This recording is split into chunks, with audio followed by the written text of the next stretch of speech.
Everyone, কেমন আছো তোমরা সবাই? তো দেখো সকাল সকাল আমি ফুল তুলতে চলে এসেছি। সকালবেলায় বৃষ্টি হয়ে গেছে, গাছগুলো ভিজে আছে, এত সুন্দর ফুল ধরেছে।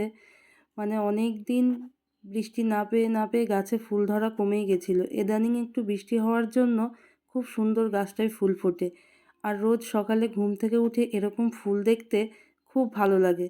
তো বাড়ির সামনেই আমাদের এই গাছ, মানে আমরা 3টে ফ্যামিলি এই গাছের ফুল তুলে পুজো দিই, মানে এত ফুল হয়। তো এত ভালো লাগে সকালে উঠে ফুলগুলো দেখতে। তো ফুলগুলো আমি এখন দেখো তুলে নিচ্ছি। তো ফুল আর একটাও গাছ আছে, ওই গাছটা হচ্ছে ছোটো, ওটা নয়নতারা গাছ। ওই গাছটাতেও খুব সুন্দর ফুল ধরে। এখনই তোমাদেরকে দেখাবো যে ওই গাছেরও আমি কিছু ফুল তুলে নেব। মানে এত সুন্দর লাগে এই নয়নতারা ফুল গাছ, মানে ফুলের কালারগুলো খুব সুন্দর।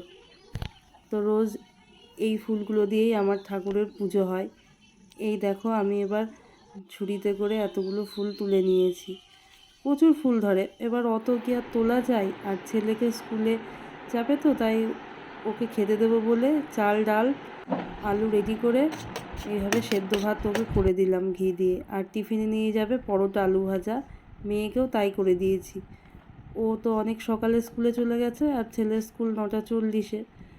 তো আমাকে 9টার মধ্যেই সমস্ত কিছু রেডি করে নিতে হয়েছে। এটা হচ্ছে আমার বরের খাবার, পটল দিয়ে পেঁয়াজ দিয়ে আর ডিম দিয়ে ভাজা। তো ওরা স্কুলে বেরিয়ে যাওয়ার পর ঘরটরগুলো গুছিয়ে ফেললাম, স্নান টান করে পুজো টুজো দিয়ে নিলাম।